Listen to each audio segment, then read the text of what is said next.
Oh, spring has sprung, and so have we. Wow. We definitely all remembered that this was happening and that daylight savings time was a thing. Yeah. I still don't understand why people get so crazy about the spring forward. I don't know if it's seasonal depression. Honestly, just go drink some juice and chill out, and I think you'll be fine. But all this little flip flop, flip flop, flip flop, flop, let's stop it. Well, I mean, when we fell back, it felt like by 4 p.m. it was dark.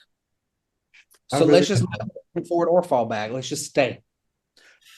here's the thing. I like staying in this where we are right now. Like, I love that it's still light out at like 8 p.m. I truly, truly do.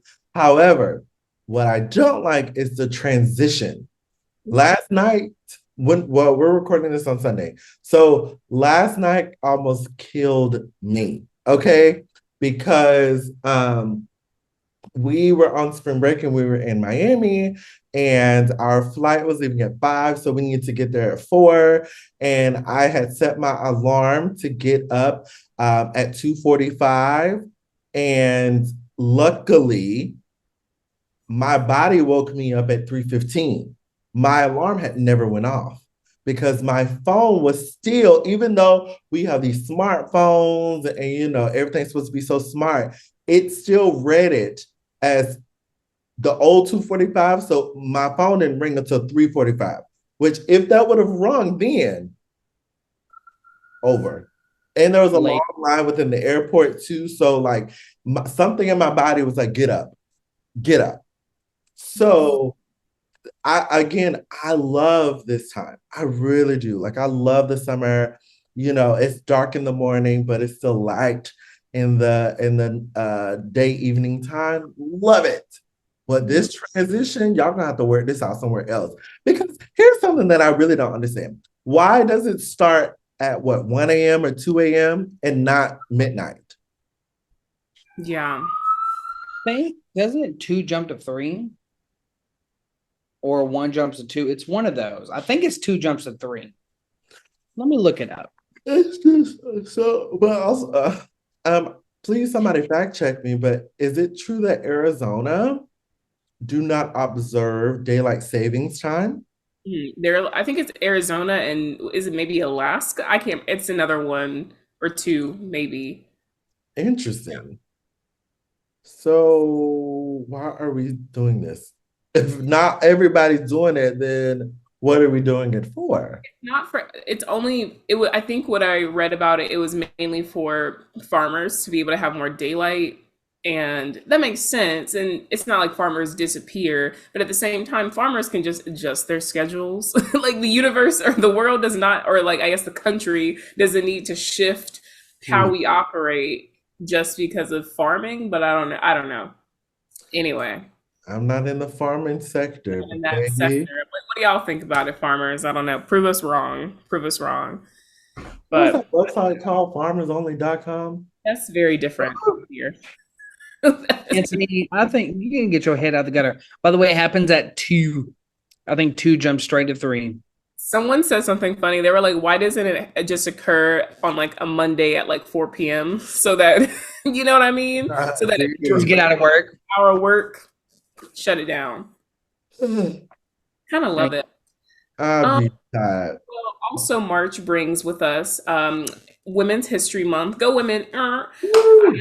Back to back month celebration. So we're just continuing on in this. It's great to be a woman. I'm just, living in feminine energy and existence. Societally though, not great sometimes, majority of the times, right? And there's a lot of things that are still happening, so enter these 2 months back to back really allow black women to feel what it is to live in this idea of intersectionality and being not only black but a woman and what that all brings in it. So black women out there, hope you're doing well. Hope you're just existing and having this time to just be who you are, honestly. But also because of having this back-to-back month of celebration of Black history and also women's history, there's a lot of like social media posts too. I'm not, I guess like 2020, maybe I just haven't been paying attention to it as much before 2020, but it feels like especially after 2020, organizations are doing a lot of these, Heritage Month posts and what International Women's Day posts, whatever they want to call it.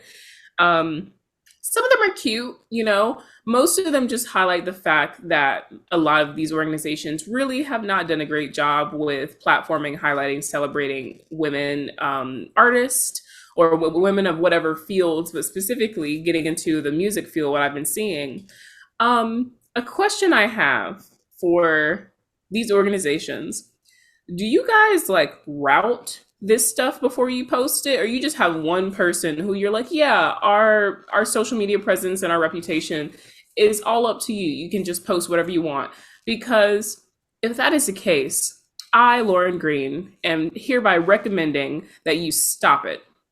That you stop it. Even if that person, if it's one person who you believe is competent and who would never be offensive and who would never do that, I still recommend to you to have at least 2 to 3 other people who look at it, who do this to it, and go, you know what? I get the joke you were trying to give with that, but I think because of this and other factors, maybe we do something else. Or maybe you recognize that you have no business posting in celebration of a Women's History Month, of Black History Month, because what are you actually doing? I would rather not see a post, actually. I would rather see your programming actually reflect this that you're doing, that all these little posts you're trying to say is what you're doing. Just hire more Black musicians, just hire more female musicians, just invite more female conductors, invite more Black conductors. You know what I mean? Like, I'm not sure why we think that social media is now the end all be all to like showing what you're doing, but it's not. And you look goofy. There's so many different examples over the weekend, but I don't know. What do y'all think? Or am I crazy for thinking that we like it's everyone's depending on social media to show what they're doing? Girl, I know that LA Opera thought they ate. Oop, I know they thought they ate. name They were like, drop. this is about to be gold. They posted it and everybody goes, and you Now, can see it. I think it's still up. if they did, they took the original post down, but if you go to shout out Catherine Needleman, her post on Facebook, you can see what the original post was, which it's very embarrassing. Basically, they were trying to make a jokey joke about how, you know, they were trying to just all of what women's identities in operas were to like their bodily function, specifically of menstruation. Mm. And that's insane because opera has also in general been historically terrible to women already. So if you were going to do anything, do something funny. Like there's been the trend going around of like, I celebrate women's rights, but I also celebrate women's wrongs. Like you could have done something funny, like with like the scenes where they go, they go crazy and they kill everyone and whatever. You could have done something different, but here you go and do something that in no way is funny. And I think what they were trying to, there were people who were like, oh, well, they're getting defended over nothing. I think originally this post may have been on a feminist page or something. Like it was made and put in a different context when it was originally done. But you have to recognize that you as an organization, again, who maybe historically has not represented women in a very like progressive light, when you make this joke, it's like, oh, what's funny? I'm confused. What's Um, funny about that? yep. Mm-hmm. Mm-hmm. Yeah, I think a lot of people use social media becomes the eyeglass. Now Mm, everyone's looking at you. And I think people use that not realizing that, especially when mm, it becomes Black History Month or Women's History Month, when for the rest of the 11th months out of that specific year, you're not really doing anything for Black people. You're really not doing anything for women, but you need something to post for mm, this month. So then Yeah. you got slim pickings. mm. So, oh my gosh, how are we going to say that we support this even though we really don't? Okay, let me come up with this joke and then go on. Same thing with, for any of the history months. Let's talk about, yes, programming, you just got to be better at it. But also, let me see what you're doing. Are you in these communities? Are you actually going out? Are you doing what you said, going into these communities and saying, you can do this, come do this? Where are the talent development agencies for these select orchestras and organizations? Where is the actionable actions, except for when it's the month? Because usually what I always end up being upset about is that we wait until the month, Black History Month, Women's Month, for things to finally be put into place. And then it goes dormant for the rest of the 11 months. No, I need you to stick to what you said and do what you said. And as you were saying earlier, bigger organization has to realize ain't nothing funny. No, it's not. Don't make jokes, because first of all, like, this is just PR 101, but as your organization grows and you think more people are behind you, you're actually also creating a list of people that don't like you as well. Correct. So if you gonna post something that is funny, you're gonna have some laughs, yes, but you're gonna have that other group who is ready to nitpick every single thing you got. And this would be a post where the people that don't care for you like that, they're gonna run with it, and guess what? They are going to make sure everybody else hears it, and it's going to become a rapid fire. Right. And it's not like they are wrong, because they are right. This was a terrible post. PR team needs to be reprimanded, fired, whatever you need to do. That's between you and God. But you, bigger organization, has to realize that every eye is on you, and not every eye is for you, although you might think it is. Now, what they should be doing, a smart organization, a thrifty, crafty organization that is trying to promote change, would be, hey, we're celebrating Black History Month. Here's our concerts, our subscription concerts featuring Black composers next season. Hey, it's Women History Month. Here's our subscription, not our other concerts, our subscription series concerts featuring women composers that are not just the first piece. Like, and really like dive into the repertoire, see what's there, or create new things. Now, there were some good orchestra. There were some orchestras who like did some good things. They put women on the podium, or like the first time or like second or third time in the season, or they like featured. Like, I know the Kalamazoo Symphony featured a conductor that also played her music. Like it was like all about her kind of deal, which was really cool. But don't also make it your only time. Like, you have those orchestras who are lucky, like the Atlanta Symphony, to have Natalie Stoltzman like year round. Like, they don't just put her on for March. But don't be the orchestra that be like, oh shit, let's get her, put her in the first concert of March. Woo! Bullet saved. Yep. So don't do that. But like, that's what I think their approach should be like. Okay, we messed up. Let's see how we can put this in our subscription concerts, which means we care, because we care about our subscription concerts. Less substitutes for our subscription concerts, more donors and more eyes and individuals. And that's where you should be making your change. Like, I don't know if our thing is public at the Chattanooga Symphony, but I know we have a couple of initiatives next year happening with our masterwork specifically about highlighting certain composers. So whenever that comes out, I'll pop it out, This actually brings about a really major conversation, though, because it's the same exact conversation we've had when it comes to like fellowships specifically for people from marginalized communities.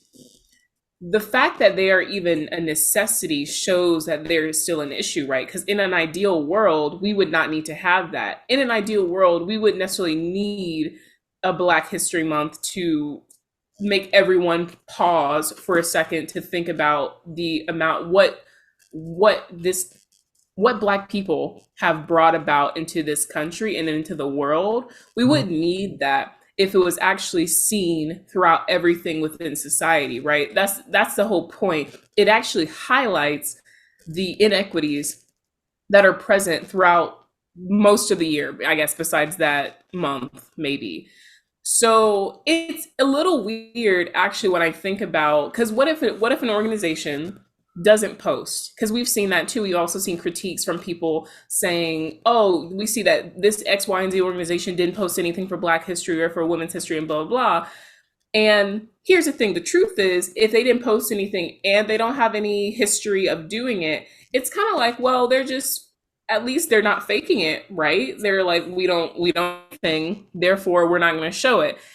In that sense, I'm like, great. They're in that category of like, we just they're acknowledging it and by not acknowledging it, right? But it's easy to see it. What Mhm. I don't really necessarily understand are the organizations who know they've only ever performed a piece by a single woman composer. And they're like celebrating this one recording we have of Florence Price's symphonies. And it's like, okay, but then can you also, in that same breath, acknowledge the fact that this is the only piece recorded by your organization by a woman composer? And I think that's what's missing, that a lot of people are seeing from, because people just post Happy International Women's Day, we have a female composer, and they think it's that. And it's Yep. like, actually, what you could do is also acknowledge the lack and what you could be doing more of. I want to see it all. I want to see what you've done. I want to see what you're currently doing. I want to see what you're saying you're going to do in the future. If you're going to like be engaged in the celebrations that are happening in the month, and also be ready for criticisms, because Anthony is 1000% right. The more and more people are looking at you, there's still going to be people who go poke, poke, poke, poke, poke. And you want that, right? Growth, in order to actually grow, whether or not you're an individual or as an organization, you want the people who are challenging you. You want people who are applying that pressure, asking you all the time why you're doing what you're doing, and making sure that, are you about it? Or as soon as the pressure gets hot, certain board member who says, why are we doing these posts comes, are you going to back out then? Mm. And that ties into what Mike was saying. Put your, like, it doesn't have to be just for the month. Or I would personally rather see, oh, this organization, they didn't post anything. Let me go look into them. They actually have programming throughout the entire season that highlights different groups of communities. I go, oh, I'm like, they don't have anything to prove, because they're actually doing it. You know what I mean?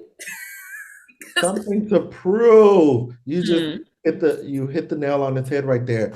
I Hmm. feel like a lot of these people post something because they feel like they're still trying to convince themselves and convince us that they're Hmm. down for a cause, Hmm. which I am so fine with if you did not post, because I knew you didn't actually Right. care. I already knew that. People of color, women, anybody that's from a marginalized community, girl, we already knew you didn't like us. Right. So don't pull this little facade now that you're in a month and you think all eyes are you, which they are. Mhm. But I know it's fraudulent. I know that it's fake.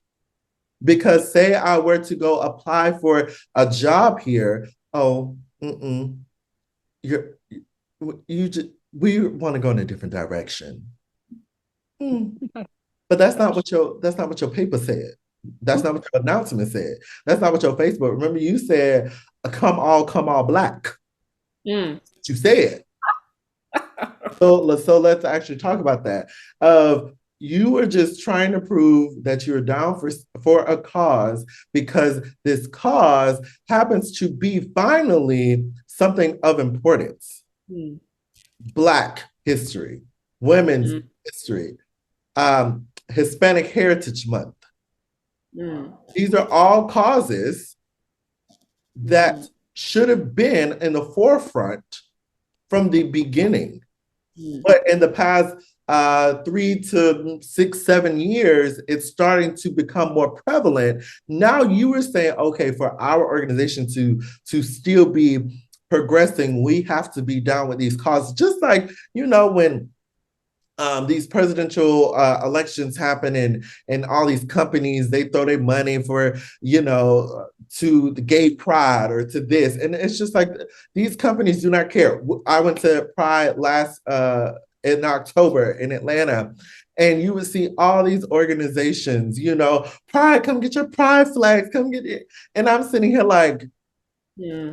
like, I know this organization. Mm. Y'all don't want us here. You They don't. just So Right. They want your money. they want your money. Everything comes back to a capitalistic mindset. Money rules, money goes. So that is what you're doing. And it goes as far as these posts. You want Mm. people still in your seats. Well, here's the real thing. For the question is, who is this? Who is the audience of these posts? Is it Black people? Is it women? Is it Hispanic people? Is it Asian Pacific Islanders for their Heritage Month? Who is it? Because really what you're doing is you're trying to convince the other Caucasian people that you are of a liberal mindset. Mm. So that they feel more comfortable. Because I'll tell you, us people of color, women, girl, like I said, we already knew. We already knew. So the only people you're putting at ease is people that look like you. Mm. Because I was never at ease personally, but that just might be me.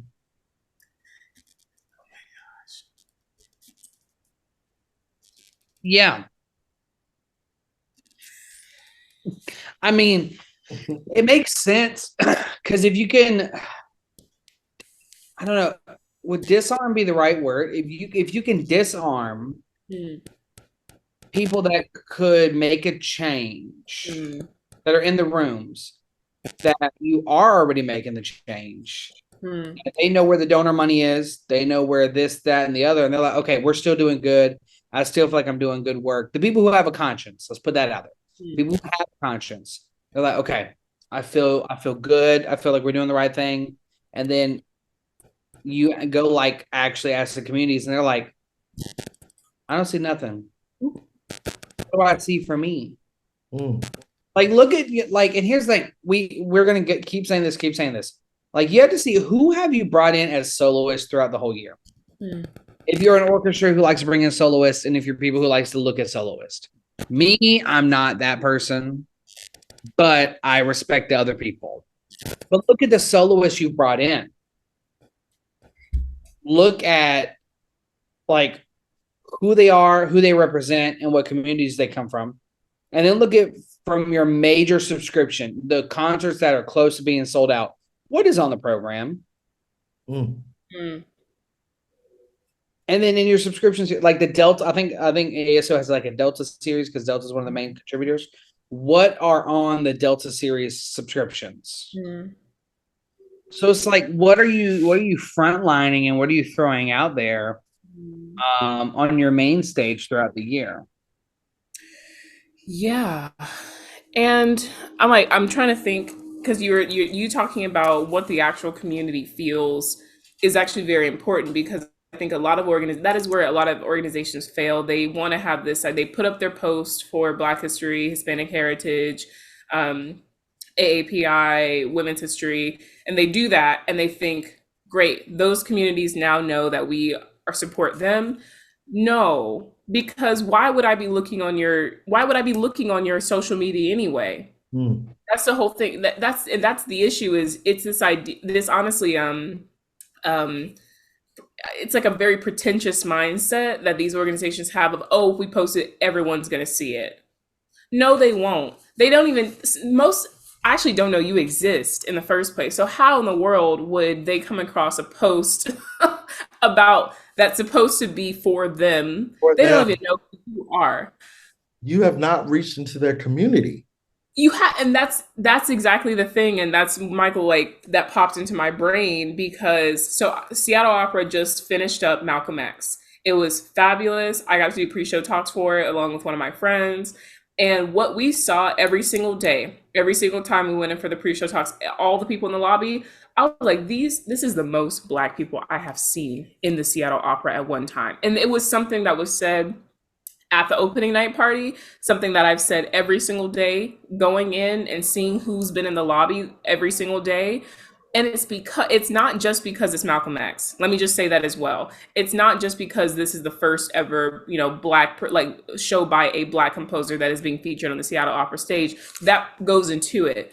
I think the most significant reason as to why so many of the community came out to see this, the Black community came out to see this, is because there were community events surrounding X, the opera, in all around Seattle and Washington for this. It wasn't just them saying, come to us. They were in Renton, which is a very huge Black population in Washington area, doing so many things there in Seattle at like public for free too, for free. They weren't just going and doing little events that were like, oh, we have to pay this. No, they were going into these communities and offering free like recitals, concerts, talks, speeches, all surrounding, the content of this opera, which is Malcolm X, and the legacy of activism that he has left us to continue on. And that is how you see all these Black people coming through the hall for the first time, like, this is my first ever opera. So Seattle Opera, I'm gonna give you this for that, because, and shout out Dennis, because Dennis was the program manager who's doing all these community programs, and who is a Black man himself, is the one who has been coordinating all of these visits and community events that have been happening. And I've said this to him, I'm saying it again, because you really did your thing for this. That is what I want to see. And if you go on Seattle, that's why I was checking my phone, Seattle Opera's Instagram, you'll see clips of the show and some other pictures of like opening night, and you see that through it. You see those pictures of beautiful gowns that everyone's wearing, and the people are out. Y'all were out. More of this. I don't want to just see you make a post and say, hey, Black people, we're doing something on Malcolm X. Come on over. Jeez. Come on over. Like, go actually be engaged in the community. Talk to them, get to know what they actually want to see, and understand what is actually going on in their own communities. There is more work to be done, and y'all are, honestly, it's giving lazy. When I just see a post that is very Canva, let's shout out Canva. I'm not shading Canva at all, but when I see a very Canva-ish post on a multi-million-dollar budgeted organization's social media, just saying, Happy Black History Month. That's it? That's it. We couldn't do. That's They said we whipped this up last night in Canva. And did. The first of the month, first of the shortest month, we got to do something. So I just want to real quick, little research. Someone's premium subscription series. Period. 1, 2, 3, 4, 5, 6 concerts. On these 6 concerts, we have one African-American soloist, piano. We have your name composed. Like the very first concert, you have Tchaikovsky, and Maslov. The second concert is Perry, which is someone who's a little different, Rachmaninoff, and Prokofiev. Third concert, Mozart, Bruckner. Fourth, Tchaikovsky. Can't pronounce that, Tchaikovsky. The fifth one, Mendelssohn, Beethoven, Schumann. The last one, Jonathan Linshoff and Stravinsky. Who is this? I'm just putting it out there. That is their premium subscription series. Gagged. That sounds right. That sounds right. No, it sounds. You get your Tchaikovskys and your Prokofievs, and for your classical junkies, they're like, "Oh, I'm gonna go see that." Now, what you could do is tie in more of what your passion is. If it is new music, it is diversity, like all these statements were. Because I'm even looking at the people who are on this like poster, and I see white, African American, Latin American, white. And then 1, 2, 3, 4 men, 2 women. Premium subscription series. So I'm just saying, like, that is where the work comes in. If you are an exom orchestra, which I'm getting in my game by orchestra backs. If you're an exom orchestra, you got to do better by your premium series. If you're a ROPA orchestra, I know you have a limited masterworks where you can afford stuff. You have to have an initiative every year. And for the people out there, my understanding, exom is like full-time benefits, X amount a week. ROPA is your regional orchestras. Cool. So, like, those are the two initiatives that should be happening. Your premium should change every single year and feature, of course, your standards, because you need to get people in the door, but also that's where you can change people's minds of what is new orchestral rep or new soloist. And then your masterworks, if you have 6, have an initiative per year. And that's how you change what's happening. And don't, on your little rehearsal programs, your little, okay, we're going to rehearse this, that, and the other. Don't put that extra piece first for 15 minutes. And it sounds like doo-doo, booty cheeks, bad. Because you only did it for 15 minutes. Because you know your orchestra ain't going to look at it until they get there. And they're going to be like, what is this rhythm? I can't feel this. Well, baby, no, you can't. It ain't Tchaikovsky. It ain't Prokofiev. The I can't feel this is so real. So real. Yes. I will give this orchestra one credit, just one. On one of these, it took me a minute. On one of the, they did have a Carlos Simon concert. They did have Henry Dorn on one of their programs. Oh, I know who this is. So, you know. When you said Henry's name, I knew. Yep. Mm-hmm. I'm saying. Now, let me go look up. Now, y'all talk real quick. I'll go find another on the opposite coast. Okay. You said something. I'm trying to bring it back what it was going through this. Oh, yeah. How long do these organizations think that their current subscription goers live? Because I feel I'm being serious because it feels like we're a little out of touch with reality of where the median, let's say, of your subscription goers, how old they are.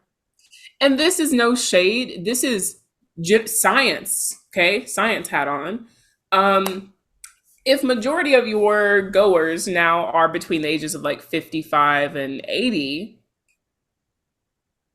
and you're not doing anything within your marketing or programming or anything that is inclusive to the generations that are in their now 30s, 20s, and below, who you think are going to be your future concert goers, patrons, donors, board members, why would we do that? Why would I do that? Why would I spend my money, give my time, volunteer my time to an organization that has programming like that? So I need you all to wake up for a moment. And I need you to also recognize that because whatever, if you want to say, well, there's always going to be people who are more conservative mindset. Yeah. And they're the ones who are defunding the arts. So who are you fighting? Realize who you actually are fighting against and who you should be paying more attention to, because it's not the ones who you think are going to continue giving you the money. And whoever is inheriting that money have no interest in what their parents are doing or have done with their money in the past. They will put it towards places and people who are more aligned with what their vision is. And I promise you, 75 more probably percentage of that does not involve giving to a symphony orchestra or institutions who have the arts in general. Because why would they? You know, so one of the biggest business models is when people turn their outlook to a younger audience. Because then you're training up the younger audience for them to continue going through their lifespan. Because once you only focus on the elder, the more conservative viewpoint, that runs out. And I'm sorry, these people are not saying, oh, I'm on my deathbed, you have to continue giving your money to the arts. That's not going to happen. Sometimes it do, but very rare. So you might want to stop spending all of your time trying to go to these older generations.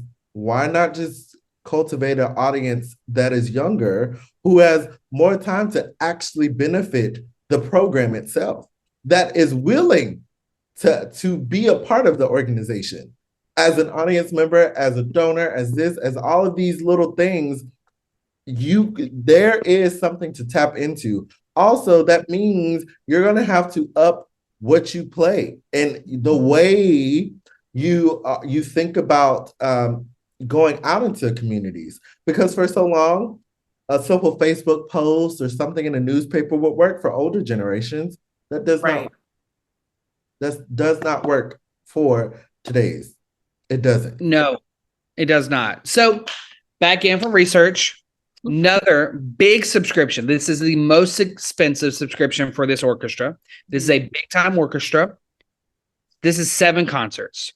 We have Hisaishi with his own pieces, which is an Asian American composer, Asian composer, and he leads them. What do you say? Japanese? Yeah.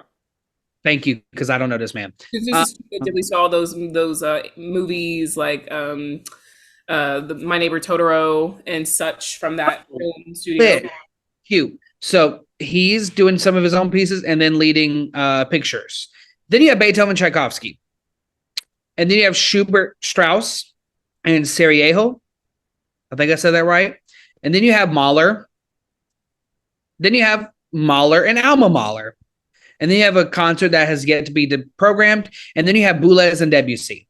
Out of all this, not one single African American female or man piece or soloist.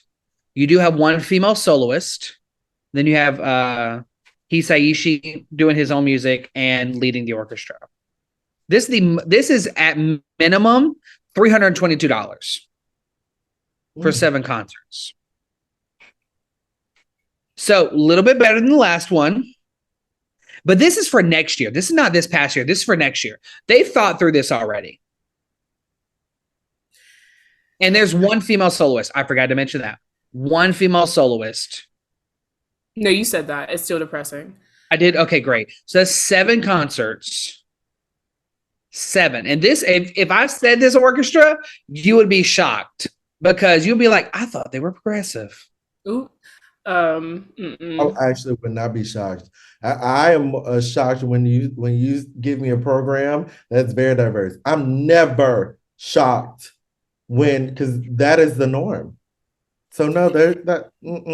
As I said earlier, these organizations, they do not care. As people of color, marginalized people, we know what's up. I am shocked when an organization gives me something that is of value to me. That's what I'm shocked. I'm like, oh, wait a minute. You own something here. I'm never shocked when it's something like that. That's the status quo. You know what? Yeah, absolutely. For me, it does make me go, oh, okay, we're still doing this. It's not, you're absolutely right. It's not surprising. Sometimes it can be shocking though, just because I'm like, oh, we're still doing this. And the more and more, especially go look at your local symphonies right now, because most of them have put out their 24, 25 seasons, and just go like look at how it feels to look at who they're bringing in composer wise, conductor wise, soloist wise, and also go check out who their current roster of musicians are. And also think about, does this reflect my community? Because everyone's community is different, right? And that's the beauty of it, especially in America, that's supposed to be the melting pot of the world. You know what I mean? Like every community is different. So it should feel as if symphony orchestras or any arts organizations and institutions should be very different from each other because they're all in different communities. But when you see that most of them are very similar, no matter where they are in the world and who they hire, who you see on stage and the programming, that is an issue. That's a huge issue. And then my Ooh. last one, leading off of that. This is another huge orchestra, big time conductor, big time orchestra, like huge in the histories of orchestras. This is just one page of their subscription. They have Piazzolla, Vivaldi, and Mozart with a female conductor. Amen. Then they have View Temps, violin concerto. I can't pronounce this poem. And then Brahms, Mozart and Orff, Britten Shostakovich, Beethoven, Debussy, and Prokofiev. Out of this page, by the way, only 2 female conductors, so better than the last one, but all the soloists are men.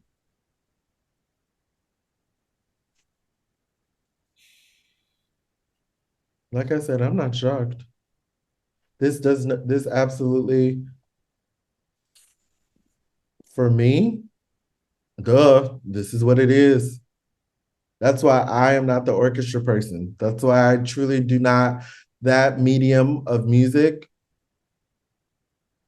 it never Mhm. spoke to me because it never came to me. It was Mhm. as if I was never allowed to be there in the first place. Mm. So, And if you are involved in that world, as am I, what I would say is recognize that this is still happening. And you always have to, gut check yourself every now and then when you're involved with people and organizations and you're like, all right, do I feel like I can do things in this space to actually change? Do I feel like it's part of what I want to do in order to do this, right? There's a certain level of engagement because there are people like Black Orchestra Network who are doing the good fight and they are out here, advocating for sending out calls, and those are major people who are involved within that network.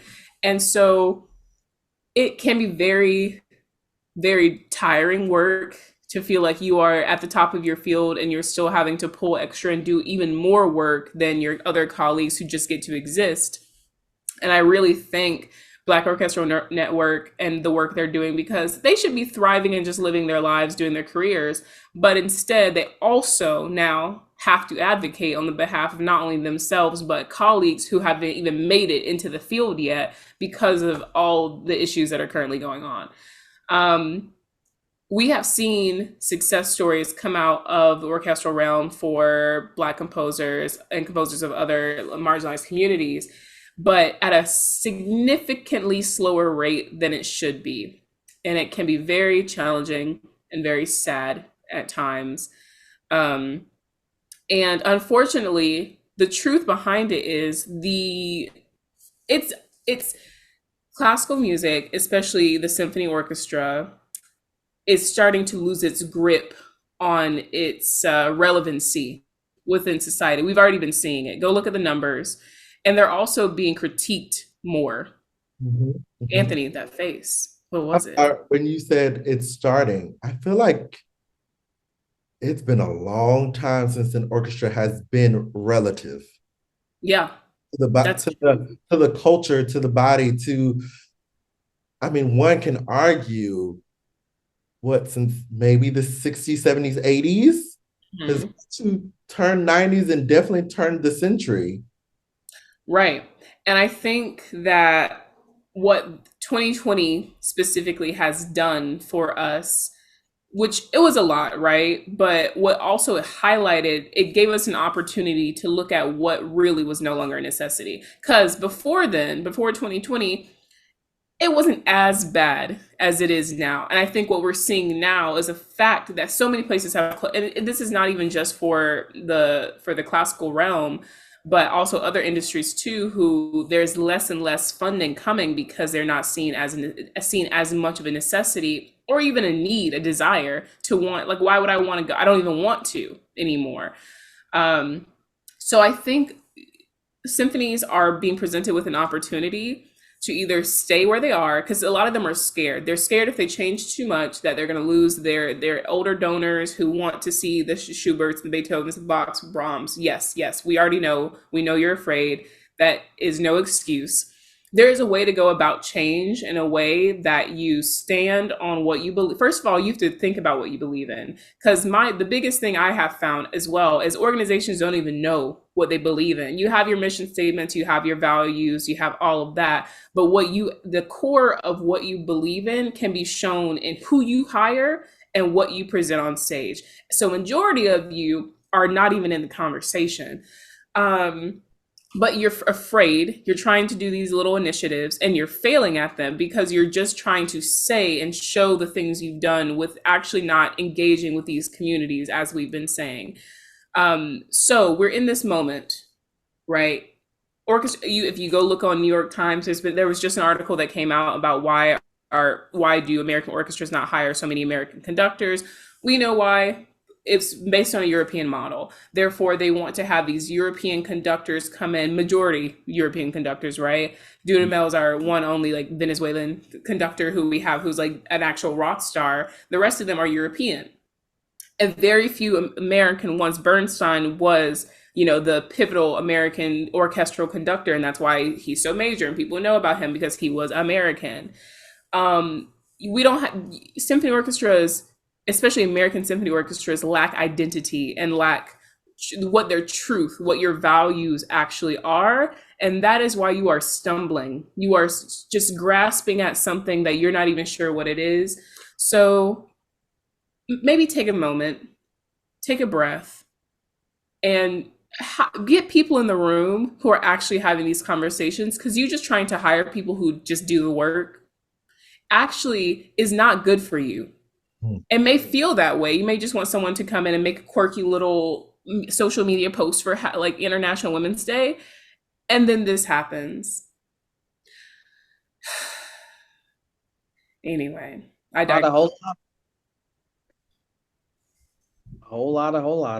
I digress because I'm tired. But at the same time, I am okay with pushing it forward because I want the people who want to have careers in this field to have a career in this field, because they do deserve to have a career in this field. Especially I'm speaking to Black people, women.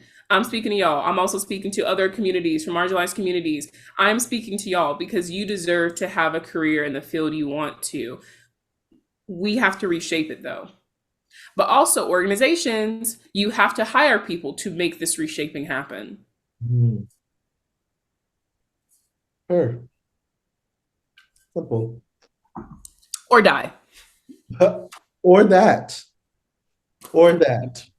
Easy. Like, it's fine. If you want that, just go away. That's okay.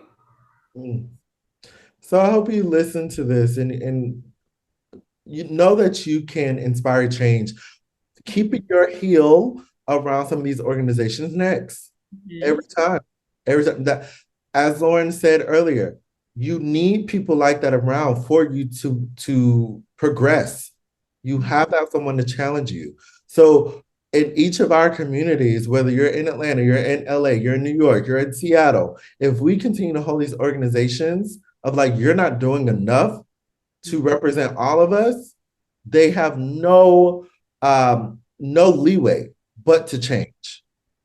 So I hope that you continue to inspire and help that change come to fruition. So thank you for listening to another great episode of Road to Pitch, and continue listening to the rest of the things we have coming up for the rest of the season. See you next week.